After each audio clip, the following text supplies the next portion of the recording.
எல்லாருக்கும் நமஸ்காரம். ஸ்ரீமத் பாகவதத்தில் ஸ்கந்தம் 10ல் சாப்டர் 15 தேனுகாசுர வதம் பார்க்க போகிறோம். இன்றைக்கி நம்ம முன்னாடி என்ன பார்த்தோம் அப்படின்னாக்க, பெருமாள் தன்னோட அந்த ஃப்ரெண்ட்ஸோடெல்லாம் சேர்ந்து அந்த புல் தரையில் போஜனம் பண்ணார் அப்படிங்கிறதையும், அதுக்கப்புறம் அகாசுரனெல்லாம் கொன்னார் அப்படின்னும், கன்றுகளாகவும் கோப்பர்களாகவும் 1 வருஷ காலம் இருந்தார் இப்படின்லாம் நம்ம பார்த்தோம் இல்லையா. ஸோ இந்த சாப்டரில் என்ன பார்க்க போகிறோன்னா, அந்த ராமகிருஷ்ணர்கள் 2 பேருமே பௌகண்டம் அப்படின்னு சொல்லக்கூடிய வயதடைஞ்சு அந்த பசுக்களை மேய்க்க தகுந்தவர்களாக, முன்னாடி சாப்டரில் நம்ம என்ன பார்த்தோம், கரெக்டாக கவனிச்சிருந்தோன்னா தெரியும். முன்னாடி சாப்டரில் அவள் கண்ணுக்குட்டியை தான் மேய்ச்சான்னு சொன்னான் இல்லையா. இப்போது இந்த சாப்டரில் என்ன சொன்னான்னா, பசுக்களை மேய்க்கிற அளவுக்கு அவளுக்கு வயசு வந்துடுது அப்படின்னு சொல்கிறான். ஸோ அந்த மாதிரி பசுக்களை மேய்க்கிறதுக்கு அவள் கரெக்டானவா அப்படின்னுட்டும், அவளோட தோழர்களோட என்ன பண்ணிட்டு இருக்கான்னா, பிருந்தாவனத்தில் மாடுகள் எல்லாம் மேய்ச்சிண்டு அவளோட காலடிகளால் அந்த வனத்தை ஒரு புண்ணிய பூமியாக செஞ்சுட்டு சஞ்சாரம் பண்ணின்னு வந்துட்டு இருந்தாலும். இப்படி ஒரு நாள் இருக்கிறப்போ பெருமாள் கிருஷ்ணர் அந்த புல்லாங்குழலை ஊதி பசுக்களை என்ன பண்ணுறார் அப்படின்னாக்க அழைச்சின்னு போயின்னு இருக்காராம். அப்போது பசுக்கள் மேயறதுக்கு தகுதியானதும் ரொம்ப புஷ்பங்களோடு இருக்கக்கூடிய அந்த காட்டில் விளையாடுறதுக்காக பலராமனும் பெருமாளோட போகிறாராம். அப்போது மற்ற கோபர்கள்லாம் என்ன பண்ணுறான்னா, பெருமாளோட அதாவது கிருஷ்ணரோட இந்த சரிதத்தை கானம் பண்ணிண்டே அந்த பெருமாளுக்கு பின்னாடியே போயின்னு இருக்கா. அந்த வனத்தில் பார்த்தங்கன்னா வண்டுகள், மிருகங்கள், பறவைகள் இது எல்லாமே எப்படி இருக்குன்னா, காதுக்கு இனிமையாக சப்தம் பண்ணிட்டு இருக்கான். அந்த இடத்துல இருக்கக்கூடிய குளத்தில் ஜலமானது எப்படி இருக்குன்னா, சாதுக்களோட மனம் மாதிரி நல்லா தெளிஞ்சு அமைதியாக இருந்துதான். அந்த ஜலத்தோட சம்பந்தத்தினால குளிர்ச்சியோடு இருக்கக்கூடியதும், தாமரை மலரோட சம்பந்தத்தினால ரொம்ப வாசனையாக இருக்கக்கூடிய காற்று அந்த இடத்துல வீசித்து அப்படிங்கிறான். அதை பார்த்த இந்த பெருமாள் அந்த இடத்துல இவ்வளோ அழகாக ரம்யமாக இருக்கக்கூடிய இந்த இடத்துல விளையாடணும் அப்படின்னு நினைக்கிறாராம். அதுக்கப்புறம் அந்த வனத்தில் சிவந்த தளிர்களால் பிரகாசிக்கக்கூடிய மரங்கள், பழங்கள், புஷ்பங்கள் இது எல்லாமே எப்படி இருந்ததுன்னா, நல்ல வணங்கி பெருமாள் வரும்போது பெருமாளை வணங்குற மாதிரி இருந்துதான்.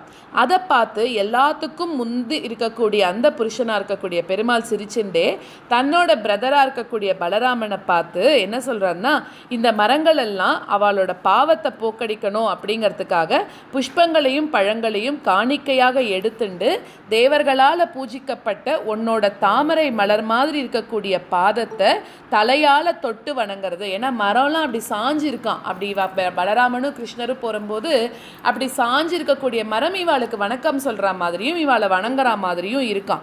அப்போது என்ன சொல்கிறன்னா, எல்லா லோகத்தையும் பரிசுத்தப்படுத்தக்கூடிய உன்னோட இந்த புகழை இந்த வண்டுகள் இது என்ன பண்ணிட்டு இருக்கு, கானம் பண்ணிட்டு எல்லாருக்கும் ஆதி புருஷராக இருக்கக்கூடிய உன்னோட திருவடிகளை உபாசனை பண்ணிட்டு இருக்கு அப்படின்னு சொல்கிறேன்.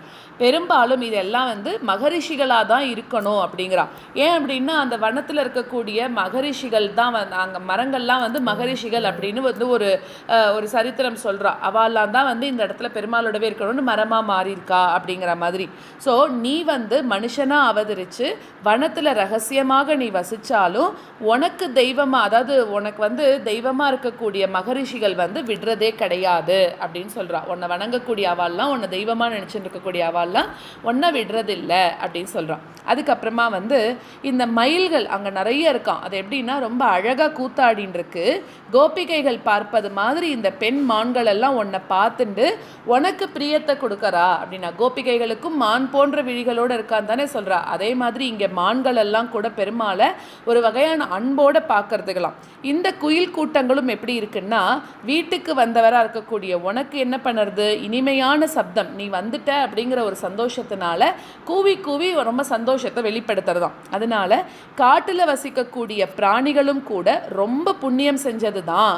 எப்படி வீட்டுக்கு வந்தவாளை உபசரிக்கிறது அப்படின்றது சாதுக்களோட இயற்கையான குணம் தானே. அதே போல் இந்த வனத்துக்கு நீ வந்தேன்னா அது எப்படியெல்லாம் பண்ணி வரவேற்கிறது அப்படிங்கிறது இது வரைக்கும் சொல்கிறான். இந்த பூமியானது இன்னைக்கு தினம் ரொம்ப உயர்ந்ததாக ஆயிடுத்து. ஏன் அப்படின்னா, உன்னோட பாதங்களை தொடக்கூடிய அந்த புல் பூண்டுகளும் உன்னோட நகங்களால் தொடப்பட்ட கொடிகள், மரங்கள், அதுவும் தயையோடு உன்னால் பார்க்கப்பட்ட ஆறுகளும், மலைகளும், பறவைகளும், மிருகங்களும் எல்லாமே புண்ணியம் பெற்றுது. அதனால என்ன ஆயிடுத்துன்னா, எப்பவும் காணா இன்னைக்கு இந்த பூமி ஒரு படி மேலே நிற்கிறது அப்படின்னு சொல்கிறா. புண்ணியத்தில் மேலே நிற்கிறது. லக்ஷ்மி தேவியால் விரும்பப்பட்ட அந்த மார்பில் ஆசை கொள்றதுனால இந்த கோபஸ்திரீகள் எல்லாம் மேலானவர்களாம். பெருமாள் அங்கே இருக்கும்போது லக்ஷ்மி தேவி படுத்துட்டு இருந்த மார்பு இல்லையா, பெருமாள் இங்கே இறங்கி வந்தோடனே கோபஸ்திரீகள் எல்லாம் அதே வேலையை தானே பண்ணுறா, அதனால அவள் ரொம்ப புண்ணியம் பண்ணவா அப்படிங்கிறா. அப்படின்னு சொல்லிட்டு கிருஷ்ணர் வந்து அழகாக இருக்கக்கூடிய பிருந்தாவனத்தை பார்த்து ரொம்ப சந்தோஷமாக மலைக்கு பக்கத்தில் ஓடக்கூடிய ஆற்றங்கரையில் தோழர்களோட பசுக்கள் எல்லாத்தையும் மேய்ச்சிண்டு அந்த இடத்துல சஞ்சாரம் பண்ணிட்டு இருக்காராம். இப்போ நம்ம இந்த கதையை வெறுமை கேட்காம, அது ஒரு யமுனை ஆறு இருக்குது வச்சுக்கோங்க, பிருந்தாவன காடு. அது எப்படின்னா ரொம்ப அடர்ந்த காடாக இருக்குது பிருந்தாவன காடுங்கிறது. அங்கே வந்து நிறைய பசுக்கள் மேய்ச்சின்னு இருக்கா. கிருஷ்ணர் இருக்கார். கிருஷ்ணர் வந்து அழகாக வந்து ஒரு குட்டியாக ஒரு வேஷ்டி அதை கட்டின்ட்டு அதில் என்ன பண்ணிட்டு இருக்காருன்னா ஒரு புல்லாங்குழலை வந்து தன்னோட இடுப்பில் வச்சுட்டு இருக்கார். தலையில் வந்து என்ன இருக்குன்னா மயில் பீலியை சொருகின்னு இருக்கார். இப்படி அவர் வந்து பலராமனோட பேசுகிறார்.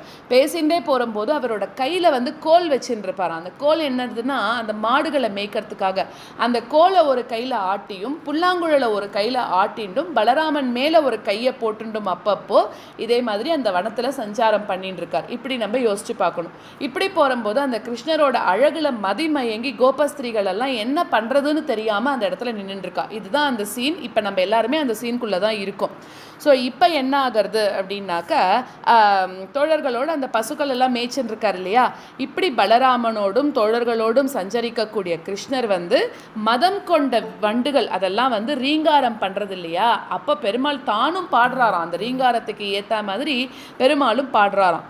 அவளோட தோழர்கள் வந்து அவரோட சரிதத்தை எல்லாத்தையும் சொல்கிறா. அதுக்கப்புறம் அந்த கிருஷ்ணர் என்ன பண்ணுறாருன்னா சில இடங்களில் திருப்பி அந்த ஹம்ச பட்சிகள்லாம் கத்தும்போது பெருமாளும் தானும் அதே போல் சப்தம் பண்ணுறாராம். மயில்கள் கூத்தாடும் போது இவரும் அதே போல் நர்த்தனம் ஆடுறாராம். அதை கொண்ட கோபர்கள்லாம் ரொம்ப சந்தோஷப்பட்டுக்கிறாளாம். அப்புறம் ரொம்ப தூரம் போன பசுக்களை வந்து அதோட பேரை சொல்லி மேக சப்தம் மாதிரி கம்பீரமாக அன்போட கிருஷ்ணர் வந்து கூப்பிடுறாராம். அந்த சப்தமானது எப்படி இருக்குன்னா கோபர்களுக்கும் பசுக்களுக்கும் இனிமையாக இருந்ததாம். அதுக்கப்புறம் சகோரம், கிரௌஞ்சம், சக்கரவாகம், பரத்வாஜம், மயில் இந்த மாதிரி இருக்கக்கூடிய இதெல்லாம் வந்து சப்தம் பண்ணும்போது பெருமாளும் அதேகால மாதிரியே சப்தம் பண்ணுறார் அப்படிங்கிறான். அப்புறம் புலி, சிங்கம் இது எல்லாத்தையும் பார்த்து பயந்தவர் போல வந்து அபிநயம் பண்ணிட்டு இருக்காராம் இந்த இடத்துல. சில சமயத்தில் விளையாடி ரொம்ப டயர்டாக போன பலராமனை வந்து கோபர்களோட மடியை தலையணையாக வச்சு படுக்க செஞ்சுட்டு அவருக்கு கால் பிடிக்கிற மாதிரி இருக்கக்கூடிய உபச்சாரங்கள் எல்லாம் பெருமாளே பண்ணிட்டு இருக்காரா இந்த இடத்துல. கோபர்கள் வந்து கையை பிடிச்சிண்டு கூத்தாடிண்டும் பாடிண்டும் ஓடிண்டும் சண்டை போட்டுண்டும் இருக்கிறத பார்த்த அந்த ராமகிருஷ்ணர்கள் அவெல்லாம் இது எல்லாத்தையும் பார்த்து அழகாக அனுபவிக்கிறாளாம். பார்த்து சிரிச்சுண்டு அது எல்லாத்தையும் கூட ரொம்ப அழகாக கொண்டாடுறா. ஒரு சமயம் என்ன ஆகிறதுன்னா பெருமாள் வந்து குத்துச்சண்டை முஷ்டி யுத்தம்னு சொல்கிறோம் இல்லையா, அதை பண்ணி அதனால் களைப்படைஞ்சு பெருமாள் என்ன பண்ணிட்டாருன்னா ஒரு மரத்தடியில் தளிர்கள் அது எல்லாத்தையும் பரப்பி ஒரு கோபனோட மடியில் தலையை வச்சுட்டு படுத்துக்கிறாராம். அந்த சமயத்தில் மகாத்மாவாக இருக்கக்கூடிய கிருஷ்ணருக்கு சில கோபர்கள் அவெல்லாம் வந்து என்ன பண்ணுறா காலை பிடிச்சு விட்றா. அப்புறம் ரொம்ப புண்ணியம் பண்ணவாலாம் என்ன பண்ணுறான்னா விசிறியால் பெருமாளுக்கு விசிறி விட்டுருக்காளாம். அப்புறம் இன்னும் சில பேர் வந்து அவர்கிட்ட ரொம்ப அன்புள்ளவர்களாக அந்த சமயத்துக்கு தகுதியான அவரோட அந்த இனிமையான சரித்திரங்களை வந்து மெதுவாக பாடுறாளாம். இப்படி அந்த லக்ஷ்மி தேவியால் பூஜிக்கப்பட்ட அந்த தளிர் மாதிரி பாதங்களோடு இருக்கக்கூடியவரும் மாயையால் தன்னோட உண்மையான ரூபத்தை மறைச்சின்றவருமா இருக்கக்கூடிய அந்த பெருமாள் அந்த கிருஷ்ண பகவான் தன்னோட சரிதங்களை வந்து இடக்குழந்தையாக அபிநயம் பண்ணிண்டும் மனிதரால் செய்ய முடியாத எல்லாத்தையும் செஞ்சு தான் ஈஸ்வரன் அப்படிங்கிறத காமிச்சுண்டும் சாமானிய ஜனங்களோட அவரும் ஒரு மனிதன் போலவே விளையாடினார் அப்படிங்கிறான். பலராமனுக்கும் கிருஷ்ணனுக்கும் தோழர்களாக இருக்கக்கூடிய அந்த ஸ்ரீதாமா அப்படின்னு சொல்லக்கூடியவரும் சுபலன் அப்புறமா வந்து ஸ்தோக கிருஷ்ணன் இந்த மாதிரி இருக்கக்கூடிய கோபர்கள் இவெல்லாம் என்ன பண்ணுறான்னா ரொம்ப அன்போட கூட பலராமனையும் கிருஷ்ணனையும் பார்த்து இதே போல் சொல்கிறா. அதாவது துஷ்டர்களை சிக்ஷிக்கக்கூடிய கிருஷ்ணா, பலத்தோடு இருக்கக்கூடிய ராமா இப்படியெல்லாம் சொல்கிறாளாம். இதுக்கு கொஞ்ச தூரத்தில் அநேகமான நிறைய மாதிரி என்ன இருக்குன்னா பனை மரங்கள் அது இருக்கக்கூடிய ஒரு பெரிய வனம் இருக்கான். அந்த வனத்தில் பனம்பழங்கள் வந்து ஏராளமாக கொட்டி கிடக்கான் அந்த இடத்துல. ஆனால் அங்கே என்ன பண்ணுறான் தேனுகன் அப்படின்னு சொல்லக்கூடிய ஒரு அசுரன் அவன் என்ன பண்ணிட்டு இருக்கான்னா ஒருத்தரையுமே அந்த இடத்துக்கு வராதபடி அந்த வனத்தை வந்து அவனே ப்ரொடெக்ட் பண்ணிட்டு இருந்தானான். அவன் யார் தேனுகன் எப்படின்னா கழுதையோட உருவத்தில் வந்தவன். ஏன்னா கம்சன் அனுப்பக்கூடிய ஆள்கள் ஒருத்தரும் ஒரு மாதிரி வரா இல்லையா, அதில் தேனுகன்கிறவன் வந்து கழுதை வடிவத்தில் வந்தவனாம். அவனுக்கு எப்படி இருக்குன்னா ரொம்ப பலம் இருக்குமா. அவனுக்கு சமமாக இருக்கக்கூடிய பலத்தோடு இருக்கக்கூடிய நிறைய பேர் வந்து அவனை வந்து சுற்றின்னு இருந்தாலாம். அப்போது என்ன ஆகுறதுன்னா மனுஷால சாப்பிடக்கூடிய அந்த அசுரனோட பயத்தினால மனுஷாலும் பசுக்களும் பறவைகளும் அந்த இடத்துக்கு போகிறதே கிடையாதான். அந்த இடத்துல எங்களால் புஜிக்கப்படாதவைகளும் வாசனையும் இருக்கக்கூடிய பழங்கள் எல்லாமே இருக்குது. அதுங்கெல்லாம் வந்து நல்ல வாசனை, அந்த பழத்திலிருந்து வரக்கூடிய நல்ல வாசனை எல்லா இடத்துலையும் பரவி இருக்குது. அதை ஒரு தடவை மோந்து பார்த்தாலே அந்த பழங்களை வந்து சாப்பிடணும் அப்படின்னு எங்களுக்கு விருப்பம் வருது அப்படின்னு எல்லாம் சொல்கிறா. அதனால் நீ கிருஷ்ணர் இங்கே வந்திருக்காருனோடனே அந்த பழங்களை போய் எங்களுக்கு கொடு அப்படின்னு கேட்குறா. ஸோ உனக்கு இஷ்டம் இருந்தாக்க அந்த இடத்துக்கு போகலாம் அப்படின்னு பலராமன் கிட்டேயும் கிருஷ்ணர்கிட்டையும் சொல்கிறாளாம். அதை கேட்ட ராமகிருஷ்ணர்கள் 2 பேரும் என்ன சொல்கிறான்னா, இவ எல்லாம் கேட்குறாளோனோ அதனால் வந்து அவளோட இஷ்டத்தை நிறைவேற்றணும் அப்படின்னு சிரிச்சுட்டே அவளோட அந்த பனங்காட்டுக்கு போகிறாளாம். அப்போது பலராமன் என்ன பண்ணுறாருன்னா அந்த காட்டில் வந்து ஒரு மத யானை போல் அந்த பனை மரங்களை கைகளால் அசைக்கிறாராம். அப்போ பழங்கள் என்னாருது உதிர்ந்து போகிறதாம். அந்த சப்தத்தை கேட்டு கழுதை உருவத்தில் இருக்கக்கூடிய அந்த அசுரன் வந்து ஓடி வரானான். அவன் ஓடி வந்த வேகத்தில் பூமி மலை எல்லாம் அசைஞ்சுதான். ஏன்னா அவனுக்கு தான் அவ்வளோ பலம் இருக்குன்னு பார்த்தோம் இல்லையா. அப்போ ரொம்ப பலத்தோடு இருக்கக்கூடிய அந்த அசுரன் என்ன பண்ணுறான், பின்னங்கால்களால் மார்பில் உதைச்சு கழுதை மாதிரி சப்தம் பண்ணிட்டு அங்கேயும் இங்கேயுமா அலைஞ்சுட்டே இருக்கானாம்.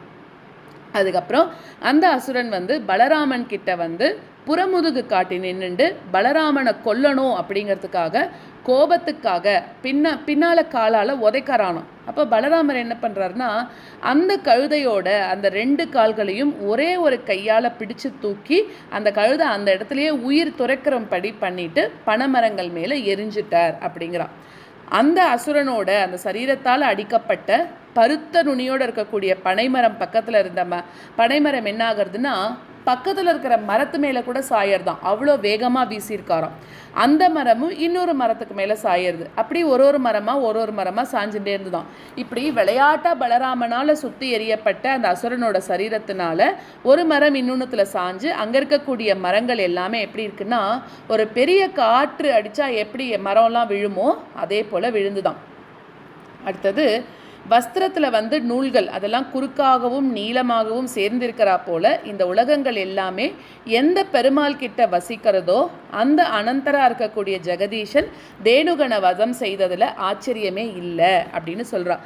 யாருமே வந்து தேனுகன் அப்படின்னு சொல்லக்கூடாது, அவன் பேர் தேனுகன், அதனால் தேனுகன் அப்படின்னு தான் சொல்லணும். ஸோ இந்த சமாச்சாரத்தை கேட்டுட்டு அவனோட பந்துக்கள் எல்லாம் என்ன பண்ணுறான்னா கிருஷ்ணரையும் ராமனையும் கொல்லணும் அப்படிங்கிறதுக்காக நரி வேஷம் போட்டுண்டு அந்த தன்னோட பந்துவை அதாவது அவனோட ஃப்ரெண்டை வந்து வதம் பண்ணிட்டா இல்லையா அவளை வந்து நரி வேஷம் போட்டுண்டு வந்து கோபம் கொண்டவர்களாக எதிர்த்துண்டு வராலாம். அப்போது பலராமனும் கிருஷ்ணரும் என்ன பண்ணுறான்னா ஒரு நரியோட பின்னங்கால்களையும் பிடிச்சு அதை சுழற்றி பனை மரத்துக்கு மேலே திருப்பி எறிகிறான்.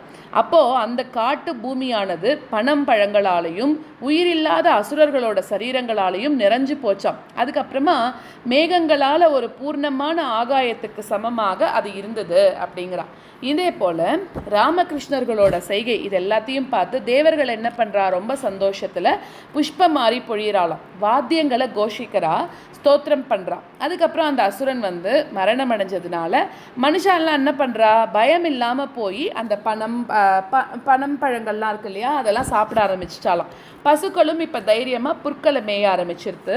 அதுக்கப்புறமா தாமரை மலர் மாதிரி கண்களோடு இருக்கக்கூடியவரும் புண்ணியத்தை கொடுக்கக்கூடிய அந்த சரித்திரம் நாமதேயம் இது எல்லாம் இருக்கக்கூடிய அந்த பெருமாள் அந்த கிருஷ்ணர் தன் கூட வரக்கூடிய கோபமார்களால் ஸ்தோத்திரம் செய்யப்பட்டவராக பலராமனோட கூட சேர்ந்து கோகுலத்துக்கு போகிறார் அப்படிங்கிறது அர்த்தம். இப்படி அந்த கோகுலத்துக்கு வந்த கிருஷ்ணனை பார்க்கறதுக்காக கோபஸ்திரீகள் அவெல்லாம் என்ன பண்ணுறா கூட்டம் கூட்டமாக வராலாம். அப்போது கிருஷ்ணர் வந்து பசுக்கள் நடக்கிறதுனால கிளம்பின அந்த புழுதியடைஞ்ச தலைமயிரில் மயில் தோகையை வச்சுண்டும் காட்டுப்பூக்களால் அலங்கரிச்சுண்டும் அழகான பார்வையோடவும் மனோகரமான சிரிப்போடு இருக்கக்கூடியவரும் வேணுகானம் செய்யக்கூடியவராகவும் இருந்தார். அந்த கோகுலத்தில் இப்போ நம்ம இருக்கோன்னு நினச்சி பார்த்துக்கலாம். கோகுலத்தில் நிறைய பசு நடக்கும்போது நிறைய மண்ணெல்லாம் இருக்குல்ல புழுதி பறக்கும்போது அந்த கிருஷ்ணருக்கு என்ன ஆகுறதா ஃபுல்லாக மூஞ்சி ஃபுல்லாக புழுதி ஆகிறது. அப்படியே வேர்த்தெல்லாம் கொட்டுறதான். அப்படியே அந்த ரோட்டில் வந்து வந்துட்டு இருக்கார். ஆனாலும் அந்த கிருஷ்ணர் அவ்வளோ அழகாக இருக்கார். அந்த கோபஸ்திரிகள்லாம் பார்க்கறதுக்கு கூட்டம் கூட்டமாக நின்றுட்டு இருக்கா. அப்படியே அந்த ஆயர்பாடி பெண்களை நம்ம நினச்சி பார்த்துக்கணும். நம்மளால் கோகுலம் பிருந்தாவனம் இதெல்லாம் எப்போ போவோமோ இங்கேருந்தே நம்ம இப்போவே அதெல்லாம் நினச்சி பார்த்துக்கணுமா. ஸோ அந்த மாதிரி அவரோட சரிதத்தை வந்து கோபர்கள்லாம் இவர் காதிற்பட கானம் பண்ணிட்டு இருக்கா. பெருமாளை விட்டு பிரிஞ்சு துக்கத்தில் இருந்த அந்த கோபஸ்திரிகள் சாயங்காலத்தில் பெருமாளோட முகமாக இருக்கக்கூடிய அந்த தேனை கண்களாக இருக்கக்கூடிய வண்டுகளால் குடிச்சு, அதாவது நன்னா அந்த பெருமாளோட கண்ணையே பார்த்து இப்போ ரொம்ப சந்தோஷமாக இருக்கலாம். கிருஷ்ணரும் என்ன பண்ணுறாருன்னா வெட்கத்தோடு இருக்கக்கூடிய சிரிப்பு வணக்கம் இது எல்லாத்தோடையும் அவளோட கடை கண்களால் பார்க்கப்பட்டு, அதாவது இப்படி அந்த கோபிகைகள்லாம் பெருமாளை பார்க்கறதே அவருக்கு பண்ணுற பூஜையாக நினச்சிக்கிறாராம். அப்படி கோகுலத்தில் பிரவேசம் பண்ணுறார்.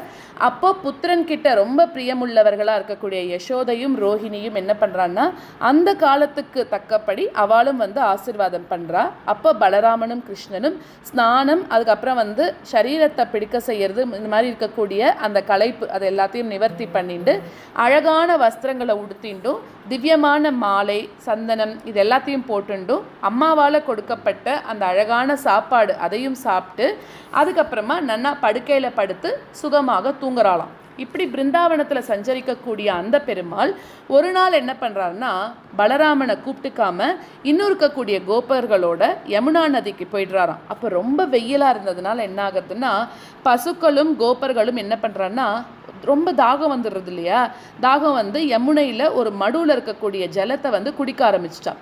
அதுதான் என்னதுன்னா காளிய நர்தனம். அது அடுத்த சாப்டரில் வருது. அதோட ஹிண்ட் மாதிரி இதை வந்து முடிக்கிறார் இந்த சாப்டரை. அப்போ என்ன ஆகுறதுன்னா அந்த மடுவில் வந்து விஷம் கலந்த ஜலமாக இருக்கிறதுனால அவள் என்ன பண்ணுறான்னா குடித்தோடனே அவளுக்கெல்லாம் மயக்கம் வந்துட்டான். அதுக்கப்புறம் சிறந்த யோகிகளுக்கும் அதிபதியாக இருக்கக்கூடிய பெருமாள் வந்து அதை பார்த்து தன்னையே கதியாக இவெல்லாம் வச்சுட்டு இருக்காளே, இவள் மரணம் அடைஞ்சதுனால அந்த அமிர்தத்தை வர்ஷிக்கக்கூடிய தன்னோட பார்வையால் இப்போ அவள் எல்லாரையும் பிழைக்க வைக்கிறாளாம். அப்புறம் அவள் ஞாபகம் அடைஞ்சு அந்த ஜலத்துக்கு பக்கத்துல இருந்து எழுந்து ஒருத்தருக்கு ஒருத்தர் பார்த்துன்னு ரொம்ப ஆச்சரியமோடு இருக்கா. அதுக்கப்புறம் விஷ ஜலத்தால் மரணம் அடைஞ்ச அவள் வந்து கிருஷ்ணரோட அனுகிரகம் பொருந்தின பார்வையாலேயே பிழைத்தோம் அப்படின்னு நினைக்கிறாள். அதுக்கப்புறம் அவர் வந்து என்ன ஆகுது, எதனால அந்த மடு வந்து விஷம் கலந்தது அப்படிங்கிறது அடுத்த சாப்டரில் நம்மளுக்கு சொல்ல போகிறான்.